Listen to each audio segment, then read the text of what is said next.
اب یہ corona virus ہے کیا؟ بریڈ فورٹ کا علاقہ، مولانا عبد الرحیم صاحب لبادہ بڑے مرکز کے امیر ہیں، کہنے لگے ہاں بریڈ فورٹ کے اندر مرکز ہے، وہاں مولانا عبد الرحیم لبادہ صاحب گئے تقریر کرنے مدرسہ خاتم المرسلین مولانا سالم صاحب کے پاس۔ انہوں نے خواب سنائی، اٹلی کے اندر ایک بنگلہ دیشی ہے مامون، اس کو خواب آیا۔ پھر یہ بات بنگلہ دیش کے مرکز میں گئی، پھر بنگلہ دیش کے ممبر پر یہ بات، پھر موبائل پر یوٹیوب پر یہ بات وائرل ہو گئی۔ تو وہاں اس اٹلی کے مامون کو خواب آیا کہ جو یہ کرونا وائرس ہے نا، یہ انسانی شکل میں میرے خواب میں آیا۔ دیکھو اللہ دکھاتے ہیں، اللہ دکھاتے ہیں، یہ اس کا دستور ہے، یہ اللہ کی سنت ہے۔ جب زمین پر گناہ ہو تو اس گناہ کو مٹانے کے لیے 7 بڑوں کا صفایا ہو جاتا ہے۔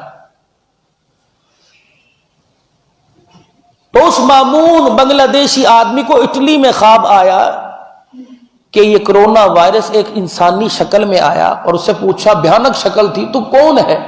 اس نے کہا میں ہوں کرونا وائرس۔ بھائی کس لیے آیا؟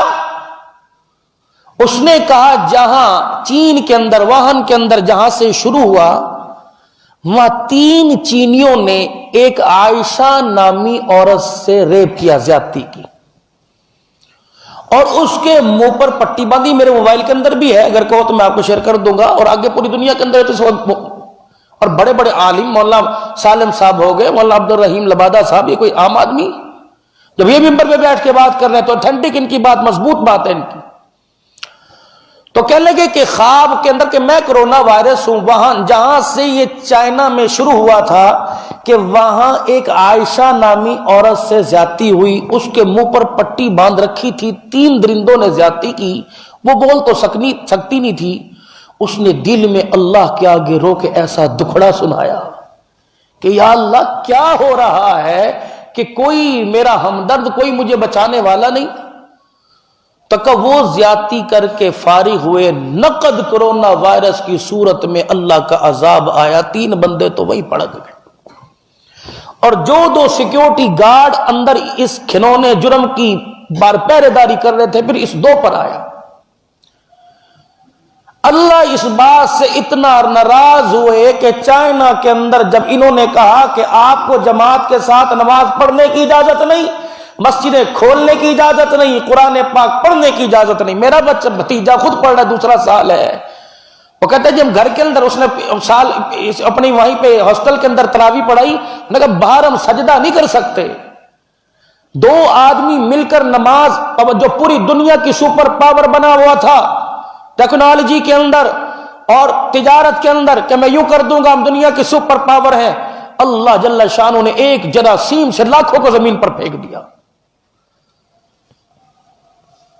پھر اس کرونا وائرس سے صاحب خواب پوچھتا اب کیا کرے گا؟ اس نے کہا ابھی نہیں جاؤں گا، یہاں سے میں جاؤں گا ایران، وہاں پر صحابہ پر نبی کے بہت تبرہ کیا جاتا ہے، انہیں نہیں چھوڑوں گا۔ پھر یہاں سے میں دوسرے ملکوں کے ذریعے افغانستان، پھر افغانستان کے ذریعے ایک اور ملک بتایا، کہا ہاں تیرے سے نجات کا طریقہ کیا ہے؟ کہ ہر ایک کے اوپر جتنا مرضی اس پر اسلحے کا اور فوج کا پیرا ہو، ہر ایک پہ حملہ کروں گا، ان لوگوں کے پاس میں نہیں جاؤں گا جو نماز کے لیے وضو کرتے ہیں، ان کے جو جسم کے اعضاء جب وضو کے پانی جہاں لگتا ہے وہ جب چمکتے ہیں تو میرے وائرس بھی ان کی چمک سے ختم ہو جاتے ہیں۔